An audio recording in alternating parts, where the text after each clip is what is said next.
Yeah, 'Cause I told my now- husband he didn't have to change his plans because he got to see he will get to see the recording. There you go.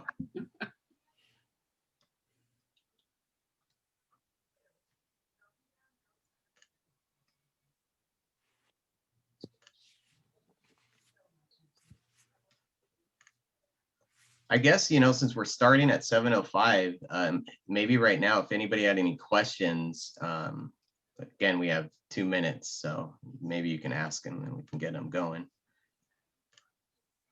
Go ahead and unmute yourself and ask away.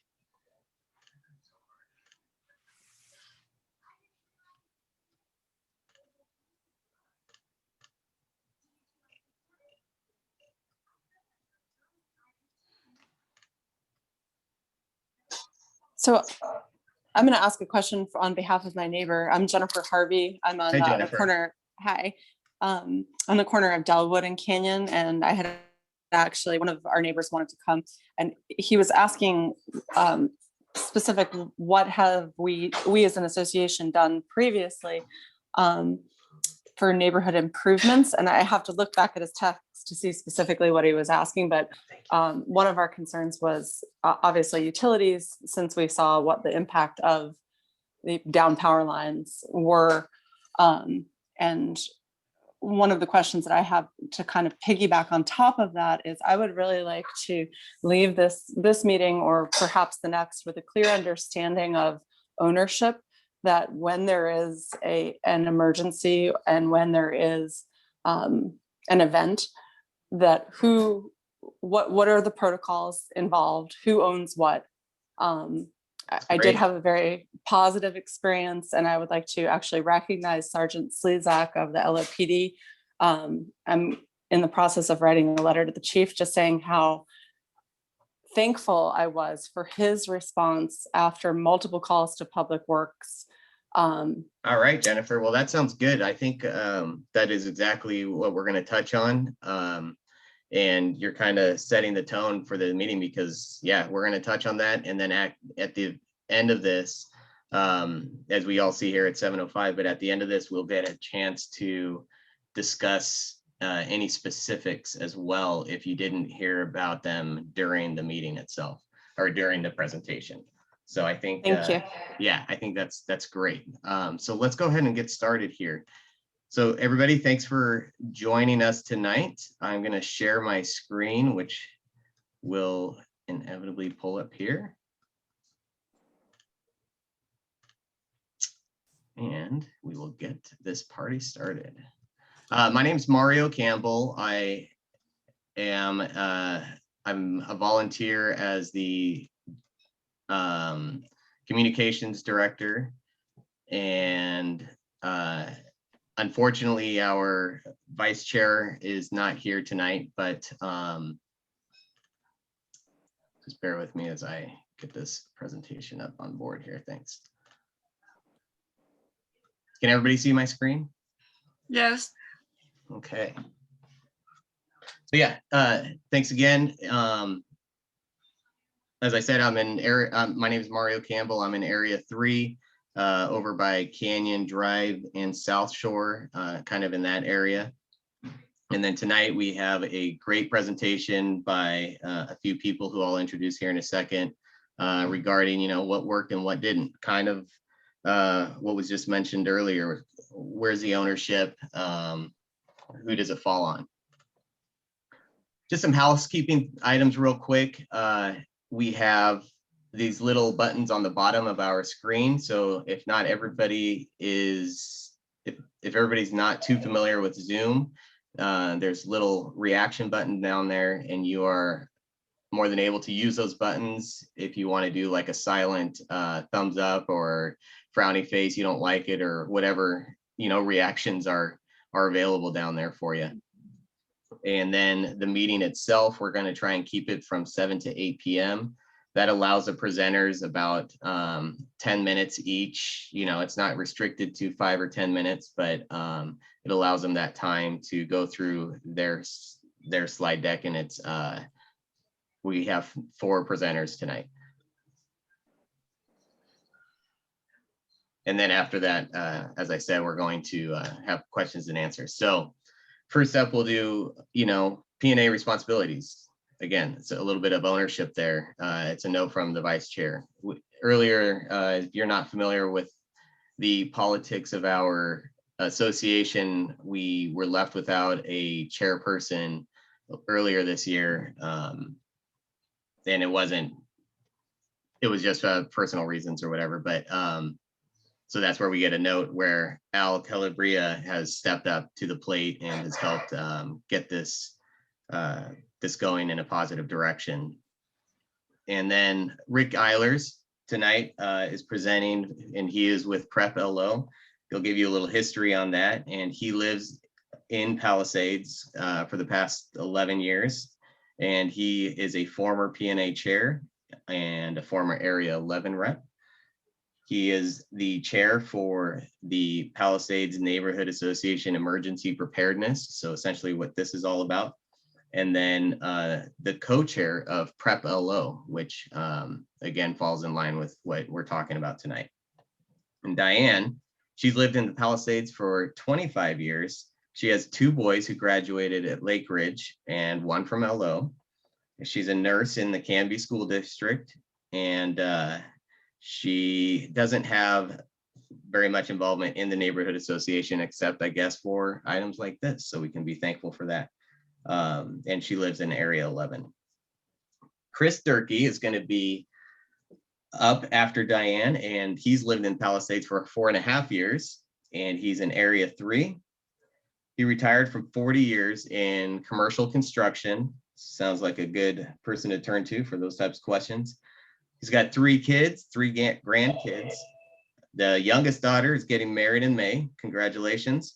He has a son, Tim, he's in the Lake Oswego Fire Department as a firefighter paramedic, and he also lives in the Palisades. And then his hobby is furniture building and woodworking, and then gardening. And then last to finish us off is Frederique Labios, and she has lived in the Palisades for over 20 years. And she is our P&A webmaster and email manager for the past 12 years. And she is also a former P&A Area 3 representative and a member of Prep LO. So with that, a quick message from our acting vice chair.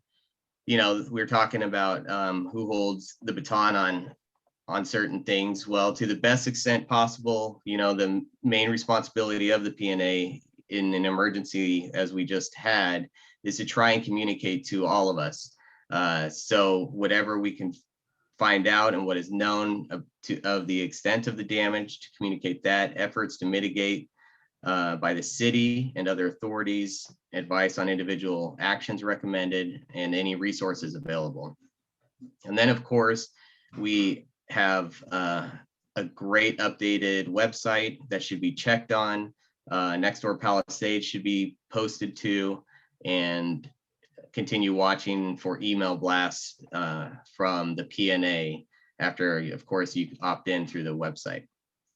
And then where appropriate, seek resources from the city or other authorities.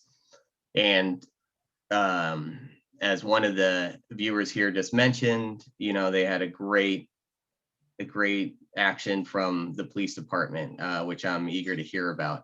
And yeah, I don't know about you guys, but during that ice storm, our phones went out, and yeah, not only did electricity go out, but it was hard to communicate with any device. And so that's kind of where, besides the association itself, it's good to continue our neighborly duties to help one another. So with that, I'm going to pass the baton to Rick. And Rick, if you want to go ahead and let us know about Prep LO and what worked and what didn't. We'll talk about Prep LO, and I'm going to go ahead and share your website while you discuss that, if that works. Wonderful. Sounds great. Thanks a lot, Mario. So in the P&A held a neighborhood association general meeting just after the Japanese earthquake which was in March of 2011. So that was right at 10 years ago. And the people there were starting to discuss setting up some sort of a emergency preparedness committee within Palisades. I offered to chair the group, and the P&A EP committee was formed. Over the next 2 years, our group grew and developed into one of 2 neighborhoods that was preparing for disasters in Lake Oswego, with Waluga being the other neighborhood association. By 2014, I found myself spending more time talking about emergency prep outside of Palisades at other neighborhood association meetings, and then realized it was time to develop this information on a larger scale. I met with then Fire Chief Larry Goff about developing this group as a city-sponsored and supported association, and Prep LO was formed. Originally, we called ourselves LONAP, Lake Oswego Neighborhoods Actively Prepare, but switched to Prep LO as it's more self-explanatory. So from our website, this is who we are. We're a committed team of Lake Oswego neighborhood associations joined together to promote self-sufficiency and resiliency. We've combined our various educations, experiences, and research to compile our recommendations. We know there are many preparation options available, but our recommendations are based on our own experiences and what we feel will be applicable to most people of Lake Oswego. The website, preplo.org, which is one on the screen right now, is a culmination of 6 years worth of meetings, discussions, and research with experts from every key EP field. Our group consists of folks from the BPA, Bonneville Power, to people installing solar generators, to seismic retrofitting of homes and schools, to food safety, to generators, to storage options, and water safety. All this information is available to you on the site, so check it out. Basically, the idea of starting Prep LO was so we weren't reinventing the wheel. Every neighborhood association was trying to set up their own programs. This way we could do it as a city, and every neighborhood association had an opportunity to join in. And that way we weren't saying the same story, the same topic, the same speech over and over and over again at every association meeting. This way everybody can work together, everybody knows what's going on, and everybody's trained the same way. So that is what Prep LO is all about. So if you have any questions about getting your home set up for water, for food storage, for electricity, for heat, go to this site. Lots of information there for you. Okay, so now we're on to the ice storm. So this is a snapshot of my house. So what worked for us was that we have a wood stove and we use it during the wintertime every winter. And we have plenty of seasoned firewood. So we closed the door to our upstairs and let it go cold. And our lower level, which has the wood stove, was nice and warm. We moved a bed to the lower level, and it worked out great for us. I did have a generator. I bought it in 2016, and it's been just sitting in the garage without fuel in it. And finally, it was time to fire that up. We ran it for a full day, and we had to shut it off for a little while because we had to change the oil in it. Then we ran it for another 50 hours, and we had to change the oil in it. It was just part of maintenance. But I had the oil here, and you'd hate to wreck a brand new generator just by running it. So one thing that was really important is to make sure you have enough fuel on hand for you have to guess on what the duration is going to be of your event. And in this case, I had plenty of gas. Extension cords and splitters especially. I didn't wire into my home. What I did is I just ran extension cords to the appliances that I needed. In this case was keeping the refrigerator upstairs and a freezer in our garage cold. I have chainsaws. Both of those were ready to go, and they got a lot of use right after the storm cleared. Food, we saw this coming. We knew it was going to be hitting us on Friday, Saturday, and we typically grocery shop on Saturday. So we went out on Wednesday evening and bought our groceries. So that wasn't an issue for us either. I also ran all my batteries through the charger, so everything was charged ahead of time. We set up a little camp stove. It has a dual burner. We put it in the garage, and it has one of the little screw-on propane tanks. And we made tea and heated up some canned soups and things like that. Natural gas hot water heater. We had hot water for showers all the time. So it was no issues there. Just got to remember to take a flashlight into the bathroom or the shower with you. Water and sewer, both of those worked. Now I think you saw in the LO review that our water almost went off. I believe some areas of Westland did run out of water, but Lake Oswego was able to go to another city, I believe it was Tigard, and borrowed their portable generators to run the treatment plant, and then put another one down at the intake station down in Gladstone, so to keep our water supply running. So I think it was a great learning experience for the city. They aren't as resilient as they thought they were. Hey, Rick. Yes. Looks like Jane has a question. Quick question here. Yeah. Jane, did you have a question? Okay. Okay. That's all good. right. Very good. Why don't we go ahead and save all the questions either after all the presenters are done? Mm-hmm. Yeah. Okay. And then one final thing. I bought a little $20 stick-on antenna that we put on our north window down by our TV, and we were able to get all the local TV stations. Amazingly enough, there was 46 channels that we could get. So we were kind of the envy of the neighborhood with the TV on. So, okay, what didn't work? Obviously, communications. You expect the cell towers to be hardened to where they would work, or at least get texts out.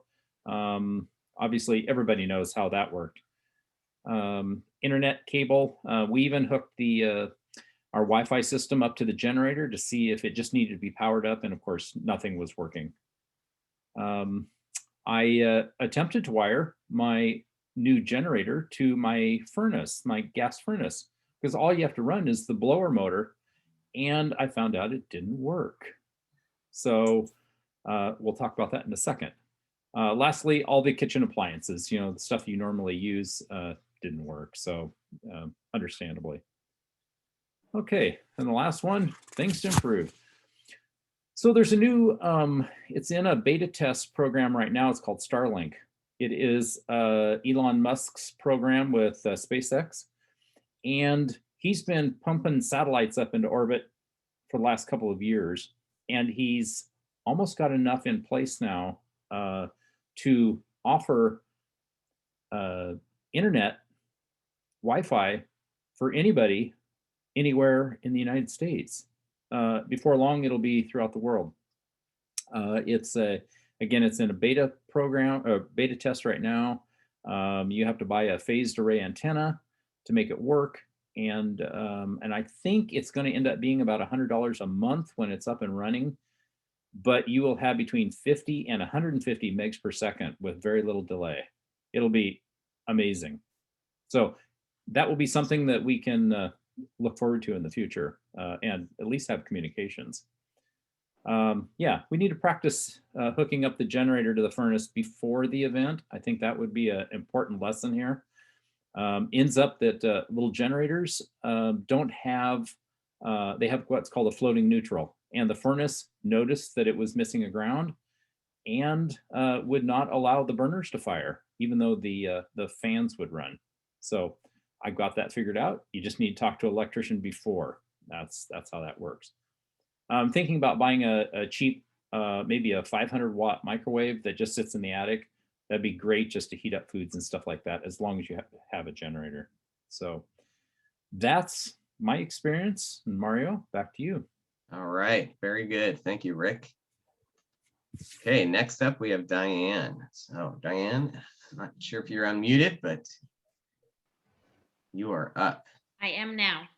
All right, very good. So what worked, what didn't, and what can we improve on? Okay.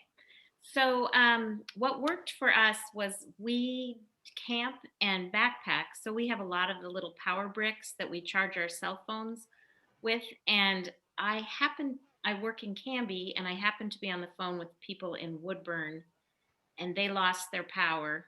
So I realized that we might be losing our power soon. So even though we keep our power bricks charged all the time, they still lose a little bit of charge. So I quickly plugged them all in and charged them as much as I could. Because we camp, we have a camp stove, and I just like to be prepared. And so I had several tanks of propane extra. In fact, I have some neighbors over on Green Tree and they didn't have any propane. So we went over and delivered some propane to them. So we were able to share. The other thing that it's always not quite as easy, but with your camp stove, you have to put it in the garage or outside when you're cooking with it. But I was FaceTiming with someone at work and they had their camp stove in their kitchen, which I know you're not supposed to do. So that was interesting. We have several camping lanterns and we had fresh batteries for those. So we had lanterns to light up our house. We have flashlights and headlamps and we always keep extra batteries on hand. We have yak tracks, which are those strap-on spikes that you put on your boots. And that really helped because we live on the same cul-de-sac as Rick, Justin, and Ronnie. And we're at the bottom and it is really steep. And so sometimes to get up our driveway, we need the yak tracks. So we have several pairs of yak tracks. We were fortunate that we have a gas water heater, and we were really fortunate that water and sewer worked. I work with several people who are on wells, so they had no water and sewer. Because we camp and backpack, we have down sleeping bags. We each have 2. We do have a gas fireplace, and even though the blower doesn't work, we can close off the downstairs family room kitchen area. And so we kind of lived down there during the daytime and then went upstairs to the frozen tundra at night. Because of camping, we have plenty of coolers. So we set those up on the deck with snow packed around them. And because we couldn't get out of our cul-de-sac for, I don't know, Rick, was it 3 or 4 days? It was too steep to get out. 4 days. And so we used snow for ice. So those are some of the things that worked. Oh, what else worked? Oh, and I have my little sample because I backpack. I had plenty of hand warmer hot packs. So I actually brought some of those over to a friend also, but putting those in our sleeping bags and just holding those in our mittens when we were outside doing some chores, that was really handy. My son has walkie-talkies with a weather band radio. So he was checking the weather with the radios.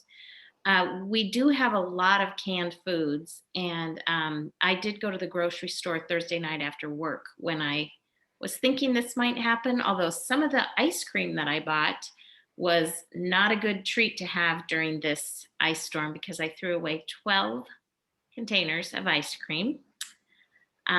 Let's see, we have plenty of books, so that was good entertainment because we camp. We have a coffee pot and coffee, and I had plenty of chocolate on hand, which was very handy. During the day, we brought our camping mattresses into the family room and set up by the fireplace just to be a little bit cozier and warmer down here. I slept downstairs during the windstorm because we have a lot of big trees. We live on Leafy Lane, so we have tons of trees, and I was a nervous wreck. So I had the ability of being downstairs during the windstorm, so that was really helpful. And then what else did I do?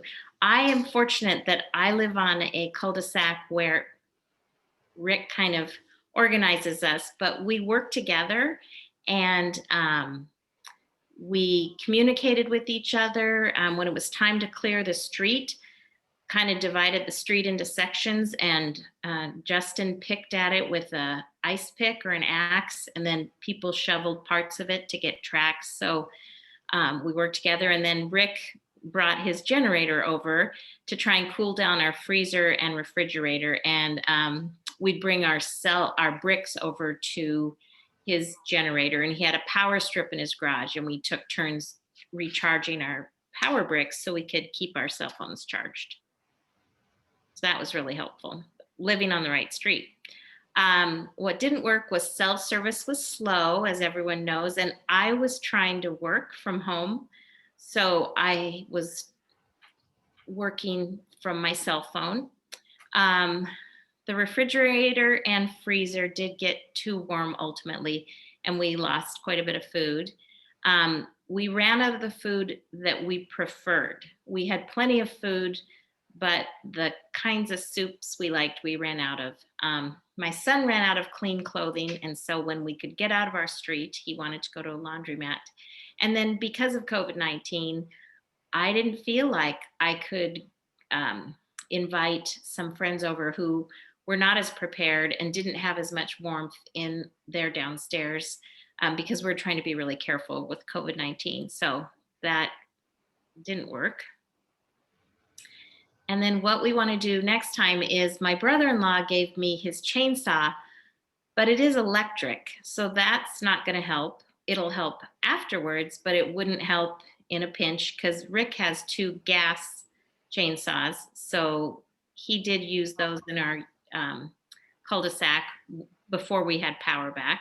I'm thinking about getting a small generator. My house actually had a natural gas generator when we moved in, and we have a shed for the generator, and my house is wired for a generator, but I got rid of that generator. So I may buy a portable small generator. And then I forgot until I was organizing some closets that we do have IKEA lights that we use in the summer that are battery operated, lots of strings of lights that we could have used for light upstairs, so we didn't have to carry the lantern everywhere we went.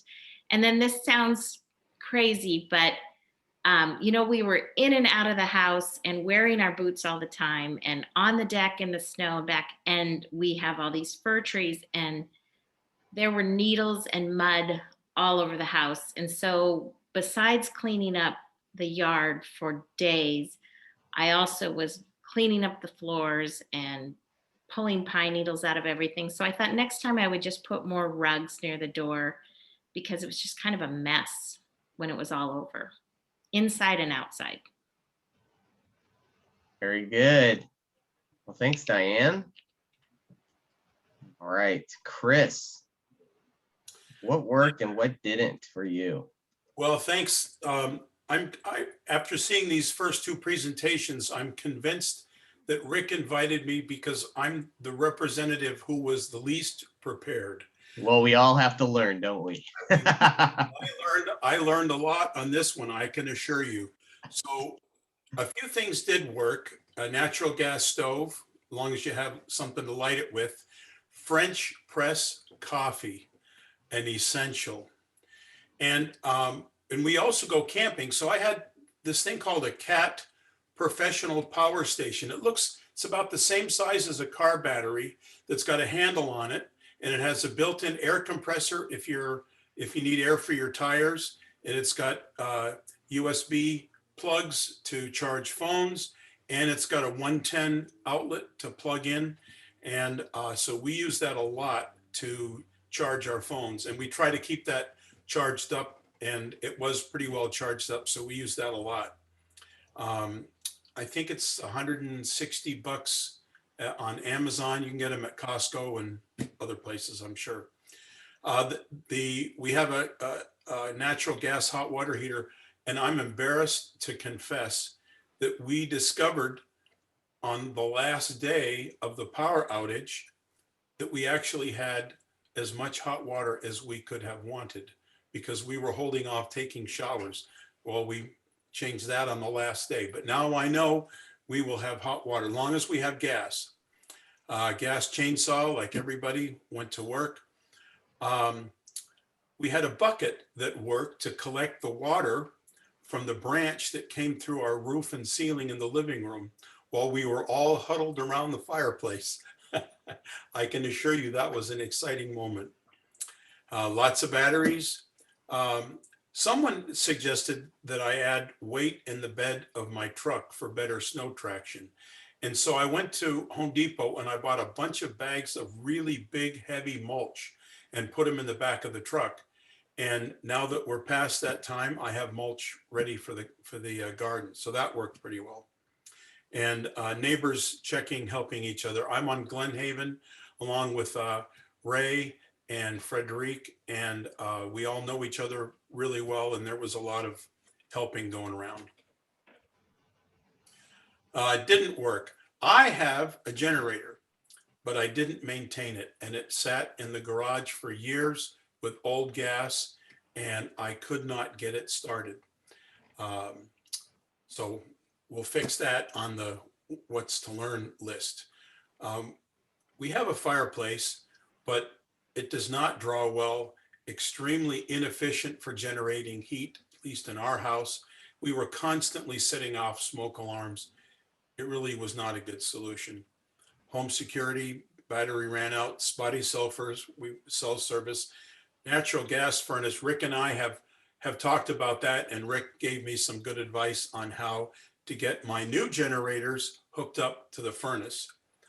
Garage door opener, just kind of a pain in the neck to have to do it manually, and lots of food loss despite ice coolers on the back deck. So what to do differently next time? I bought the two Honda generators, the i2200 and the i2200 companion, and you can connect the two of them with parallel cables to generate 4,400 peak watts, which is plenty to run refrigerators and charge phones and the furnace and probably some lights in the house. Won't be enough for the whole house, but it'll be enough to make life livable. And then I bought conversion kits to run the generators on natural gas or propane. So we have a quick couple plug on our back deck for the barbecue. I'll be assuming we still have gas. I can plug in the generators to the natural gas, quick couple, and they'll run until I have to replace the oil like Rick did. At any rate, I don't have to put gas in them. So there's a list of things that we're going to be hooking onto that generator. I'm going to install a transfer switch panel that will allow us to connect the generator directly to our electrical panel to specific circuits so that we don't have extension cords running through windows or through open doors on a cold day all over the house. And I'm also going to install a plug on the outside of the house to plug the generator into. So it should be a pretty good deal once we get it all installed.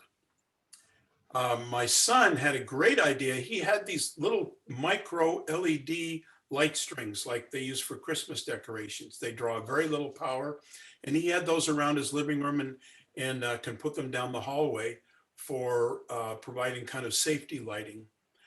So what I'll do next time is also store more propane. I have 4 or 5 gallon propane tanks. I'll probably get more. Get a little single burner camp stove. Those are pretty handy. And the long-term plan is to get a glass fireplace insert to allow burning wood more efficiently in our fireplace with less smoke. So that's very good. That's nice. Thanks, Chris. All right. Frederic, you are up.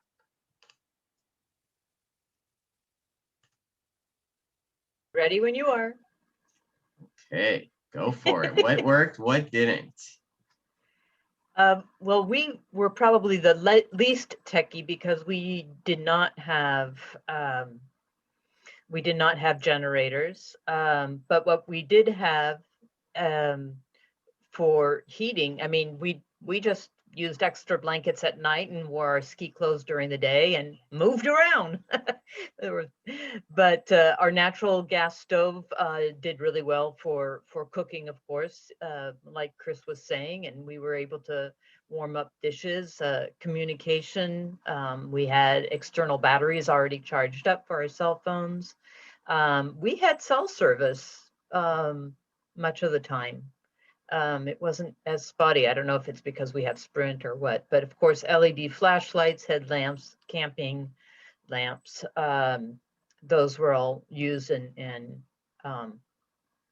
nice to have. Lots of extra batteries, which we didn't actually end up needing. We were well stocked on foods, and we were grateful to have the skylight for natural lighting and big windows. I apologize for all the typos. I'm not sure where all that came from, but handheld weather radio that was fully charged and ready to go, and the batteries for the tools. All of our tools are battery operated or electrical plug-in. So of course the plugins were not able to use, but the others were. Having hobbies, of course, to enjoy that you don't need power, like reading books. But in terms of the heat, we also recently had our house additional insulation, and that really made it tolerable. The heat that did get produced from cooking foods and boiling waters made it somewhat tolerable. The extra ice bags that we had in the freezer certainly kept things cold, and we didn't really lose that much. And I don't know if people realize, but plant-based foods really last a lot longer. But that's, you know, if of course our meat items that we didn't eat got lost, but we had plenty of nuts and beans and rice and other things that we cooked on our stove, our gas stove. We kept in touch with neighbors and status of power on and street safety, and help those who maybe weren't quite as prepared or lived alone. Water and sewer, like everybody else has said, have been okay, and we had backup water if we had needed it, but we didn't need it, and a compost toilet, which of course also was not needed. We have a camping stove with propane fuel for heating foods and water, and we didn't need, since we had the gas stove. So any other kitchen appliances, those were all electrical, so those obviously didn't work.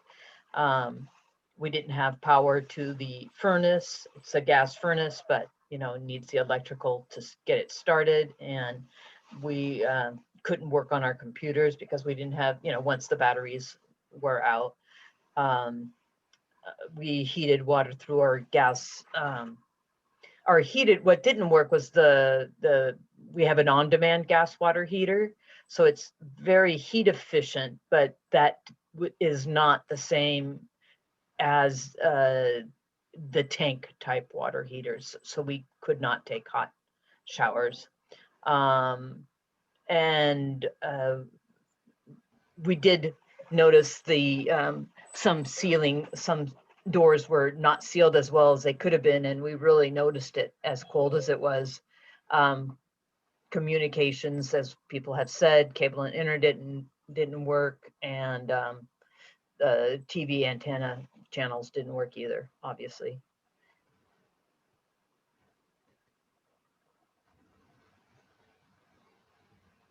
Mario, do you want to go to the next?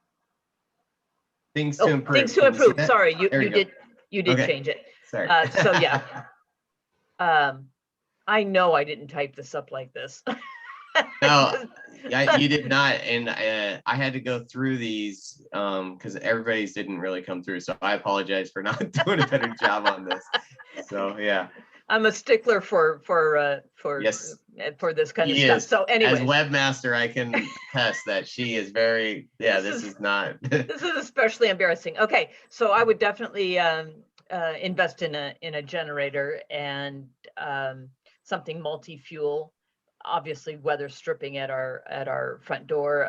We're thinking of installing a gas fireplace, and we have two-story stacked wood burning fireplaces that have never worked. So, we may do a gas insert upstairs and wood burning downstairs, and possibly Starlink for internet, inverters, and remote thermometers for fridge and freezers, which are apparently not very expensive, and that can help you track how cold your fridge freezer are. So you can adjust and I guess put the generator. If you have a generator, you can know when it's time to connect it to your generator to cool it down for a couple hours. Very good. All right. Well, thanks, Frederique. Again, as I apologize for not catching all of those. I'll tell you, there was a lot of misspells, especially for some reason, the word battery as it came across, all the T's were out. So there was a lot of batteries out there. Yeah. So anyways, the busyness of the volunteers, right? So it looks like we have 15 minutes to go ahead and open this up. Jackie, it looks like your hand is up, so you'll be up next. And yeah, I appreciate you, the presenters, for that. Go ahead, Jackie. Let's go ahead and hear what you have to offer here. Thank you. Sure. So I'm Jacqueline Kirsch. We live on the north end of Delwood since 1974. And by far, this is the very worst storm that I've ever experienced myself. One thing that I noticed is that we have a lot of older folks on this end of Delwood that either live alone or on fixed incomes. And when I'm looking at all these, things that everybody has, I don't know if those are viable options for older retired folks who live alone, who are on fixed incomes. So I think maybe, it's just something to consider, going forward. How could we help, those neighbors? Eventually, most of the folks down by us just vacated and went to a hotel, which is understandable, but just knowing that, these neighbors, some of them live alone, so they're by themselves. And it's just something to think about, to be aware of, your neighbors around you. So, but Very good. by Yeah. far, this is the very worst storm. In the 47 years we've been in this home, it's just the worst ever. Yeah, very good points. Speaking of that, we reached out and found some wood where people drove from the north side of Lake Oswego all the way over here to Palisades and helped one of our neighbors out by dropping a bunch of wood so that she could add to her fireplace. Meg, it looks like your hand is raised. Yeah, I had a question on the website. When I was looking at it, they mentioned 3 dumpsters that were available for yard debris. Have those been spoken for? Yeah, that's a great question, and I'm glad you asked that.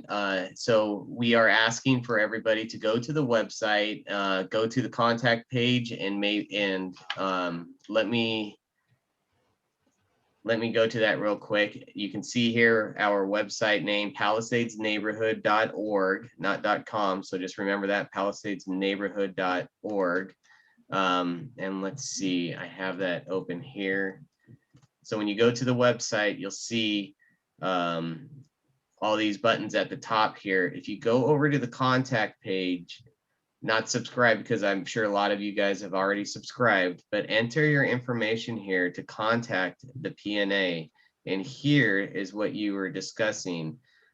These have not been called for because we were just able to get this information out to people. So this, again, thanks for bringing that up. So please go to here, contact us here, click on yes if you're interested, and then we will contact you further. We actually have somebody that's heading that in the PNA, and yeah, they'll reach out to you. Okay.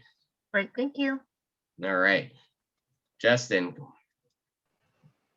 you are muted, so I'm going to ask to unmute you here. Yes. Thank you for everybody for the very good sharing of experiences. I moved here in, I think, 2016, December. Yes. So I really enjoy, because I grew up in Taiwan, and I came to this country 26 years ago. And then I went to Southeast. I was in Tennessee for school, and then I worked in California, and then I moved here. So I really enjoy the natural environment, but this storm gives me a very good lesson that what we need to prepare. Yeah, because I wasn't expecting this, because few days ago, I remember the news was saying, oh yeah, the different models predict different things, maybe just rain, maybe no rain, maybe a big storm. But it turned out to be a big storm. But through the discussion with Rick, I realized that, for this preparation, also the one very important material we need to store is fuel, right? For your generator, for your emergency, maybe vehicle travel. But I just want to hear your advice of how to safely store, especially gasoline, in your home. And also, some people use this camp propane cooking stove, right, indoors, right? So I would suggest we should prepare this regardless. Prepare this battery-powered carbon monoxide detector. Yeah, that's good questions. And then I just want to remind everybody, it's 7:49, and we are aiming for an 8 o'clock. I am able to continue on. If people want to hang on longer than 8 o'clock, I can be on till 8:15, according to my wife. She gave me permission. And so, but with that being said, I think that's a great question. Rick, can you answer that and maybe touch on some thoughts with PrepLO? Quite a few people have backyard storage sheds. So that would be a great place to store your fuel. Ideally, you want to use I would use a steel can, like the old Jeep cans, because they seal tight. It's your choice with plastic, but if any sunlight gets into your shed or whatever, the plastic kind of degrades. So the metal ones work the best. That's just it's a suggestion. I do keep some of my gas in the garage, just in a safe place. So. Very good. Okay, thanks. Thank Don, did you have something else, Rick, that you wanted to add to that? Okay. Can I add something, Mario? Part of the issue with storing gas is that it goes bad. And yeah, you good point. have to plan on some formal program, like I know Rick has, for recycling it through your cars and keeping it fresh. Yeah, typically with gasoline, for me, I use metal gas cans, and I put that Sta-Bil fuel preserver in it, and it just takes a small amount. I also use the mid-grade gasoline because it's just a better quality than the typical regular you run in your car, a little higher octane. And with the preserver in it, I keep the gas for 2 years. I write on the can when I filled it up, and at the 2-year mark, I actually pour it into our vehicles and burn it off, and then take the cans down and refill them. So. Okay, Don. I would like to come back to a point that Jacqueline made in relation to the senior citizens living in her neighborhood. Lake Oswego is going through some demographic changes. My neighborhood, I've lived here now 7 years in the Palisades neighborhood, And we now have small children in the neighborhood. We didn't when we first moved here. But there is also an aging population. And this emergency, I think, brought out some of the needs of that aging population that I think neighborhood associations could be perhaps a force in providing assistance for and in providing communication with the city government. I think there are not a lot of issues that are going to concern seniors, particularly people on fixed incomes in Lake Oswego in the years to come. And in addition to being prepared for emergencies like the one that we just went through, I think there's a long-term issue here. As our, among other things, as property values go up, taxes go up, and that's something that's a burden for some people on fixed income. The access to the ability to move around the city if they're no longer driving is a factor. There are all kinds of factors that I think neighborhood associations could spend some time thinking about and perhaps work together to develop a plan for the city or help the city government develop a plan, both for emergencies, but also, as I say, in a more sustained way. Very good. Thank you for those points, Don. Does anybody else have questions? Or Don, did you have anything else you want to add to that? I just wanted to thank you for convening this meeting. Yeah, thank you. Appreciate it. So again, please visit our website. We have updated maps. We have some good resources to turn to. We also have a meeting coming up at the end of April, which everybody should be getting a postcard in the mail for. And we're looking to do a Zoom meeting for that. We're also looking at other ways. So Zoom has a limit of 100 people to join. And of course, we have many more than 100 people living here. So we're just trying to figure out a way to allow everybody to get on board there. Again, we mentioned the sign up for a free yard debris dumpster for your area. There's 3 that will be available that'll be paid for by the city. So if you're interested in, cleaning up, we're looking at providing those. And then there's an aquatic center that's being built in our neighborhood. So that might be something of interest to you guys because something like that, of course, creates more traffic. So if you're concerned with that, please do your due diligence in getting informed, and we'll be talking about that at the general meeting as well. And I believe that's pretty much all I have. So yeah, thanks everybody for attending. And yeah, Jennifer, actually we got Jennifer and Frederic. Go ahead, Jennifer. Oh my gosh, I'm sorry. You were unmuted and I just said, be quiet. That's okay. I think I got it. You Can got you hear it. me? There we go. Yes, Okay. thanks. So I agree with, and I'm sorry I didn't catch the gentleman who went before me. I agree with his sentiment about coordinating as a neighborhood association. So we live in the corner of Canyon and Dellwood, and it was our tree that exploded and blocked Dellwood and Canyon and put a hole through our house. We had to help families that were down the road with food. Oh no, she's cutting out. What's going on here? I'm not sure if they're still here, but our neighbors were actually trapped in a triangle from a power line and a tree for over 5 days. So when we started the meeting, my concern, and I actually would like to also thank Al, I believe it's Calabria, Yes. who communicated with the city and coordinated with the city on our behalf, our neighborhood's behalf. So we're area 10, because we were impacted really in an incredible way. And we had a great coalition of neighbors that all worked together.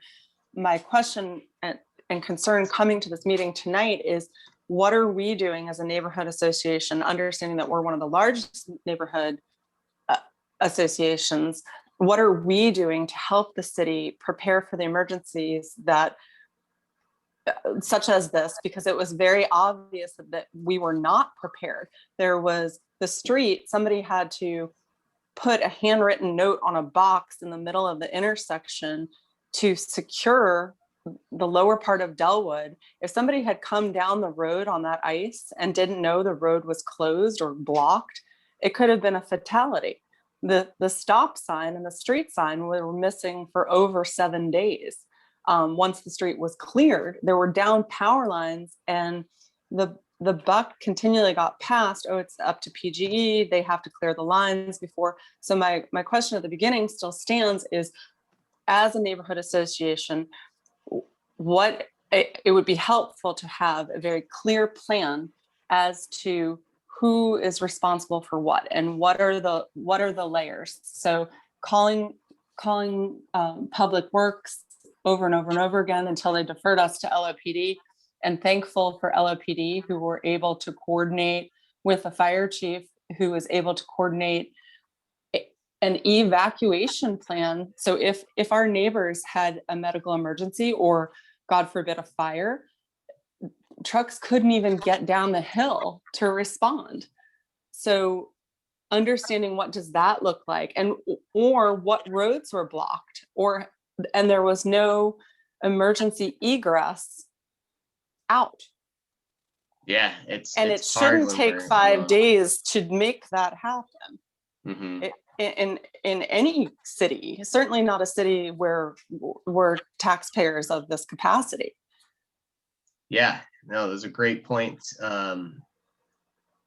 Something to say on that is you saw that we were able to connect with our own neighbors in that way, and that's where something like this is very beneficial.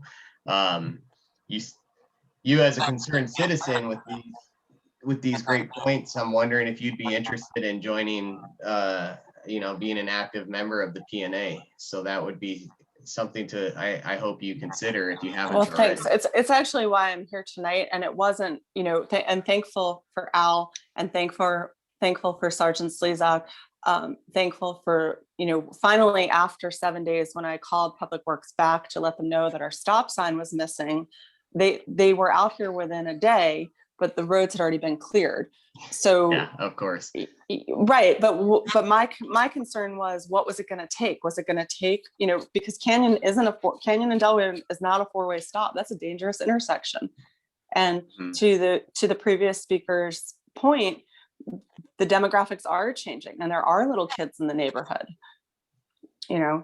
But what is when we talk about emergency response and when we talk about emergency preparedness, just having your own supplies is not emergency preparedness, right? Just having your own supplies is taking care of yourself. But as a neighborhood association and as a city and a government, what is the responsibility and onus in an emergency?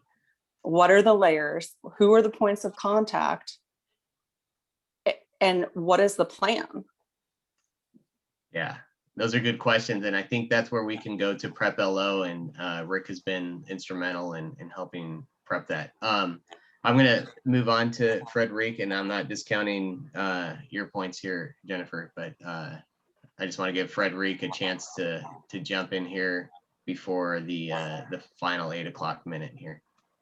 Yeah, mine is really short, and it really dovetails to what Jennifer is brought up in terms of the upcoming Palisades Neighborhood Association elections. It really does take a village. We're 100% volunteer. So anybody who's on this call or other neighbors that you may know, even if it's just an hour here or there, it really takes a village. And, Dawn, your suggestions, and Jennifer, yours, I mean, we'd love to see that down in writing and maybe even get your involvement a little bit. It doesn't have to be any more than you want it to be, but if we all do a little bit, we'll be a stronger community, and that's what we need right now. There's a number of areas in, as you see on the map here, we're 13 areas in Palisades neighborhood, and ideally we'd like to have one representative from each neighborhood, and we only have about half of them, I think. covered. So So, please, you know, yeah, that's all I wanted to say. yeah, and Frederica's hitting the nail on the head. If everybody does a little bit, it's helpful. You're asking about who's the point of contact. Well, Al was gracious enough to take on such a large role as what he's been doing. And you can see we have a large area and not everybody can reach everybody. So this is where we have area representatives. And so if we can get people in each of these little areas to represent their area, that would be good. And I think right now we have about 4 representatives out of 13. If I could be mistaken, that's just a rough number I'm throwing out there, but I mean, we're down on some little areas here on the leadership. We need more people to step up. So yeah, if you guys are willing, please reach out and let us know. Hit the contact page. Well, can you hear me? I hear somebody who, go ahead and speak up a little bit louder if you would. Can you, I don't know if you can hear. Frederic, can you hear me? Oh, there we go. It sounds like we got Al on the Yeah, horn sorry. here. Yeah, sorry, you're gonna have to start over from the beginning. Okay, perfect. Because we just did our trial run. Yeah. I wasn't serious, but no, I just wanted to quickly say thanks to Mario for facilitating the meeting. I will have to get caught up with somebody though, because I'm sure there were a lot of good ideas here, and I really appreciate your participation. The points you and Frederic were making at the end were very relevant. And Frederic and Mario are 2 of the hardest workers. I saw Kirsty's name, who's one of our area reps. She was sitting, oh, there you are. Hi, Kirsty. She was the one that you probably know led the effort to get the bins. She coordinated with the city. And of course, Gail is a stalwart. I saw her today. We were over at Green Tree Park looking at a prior neighborhood enhancement grant project. So, and I know Rick is our officially our emergency prep expert, but he's really the prep LO subject matter expert also. So we have a lot of resources available, and but yet we still have a lot of empty space places on the board. I think somebody said we're not even at half at the moment. So we need to get representation, and I hope you made a solicitation for a tree permit. Oh yeah, that was one thing I failed to. You didn't I'm just trying to get some volunteers. Sorry. Okay. Yes. Well, look, with that, I'll just say I think you want to stay on time, and thank you for doing that, and thanks to everybody for participating. Hey Al, we did have Kirsty that wanted to maybe say something. Kirsty. Yeah, I just wanted to say I heard that there was a request for bins. We actually have currently already 4 requests Nice.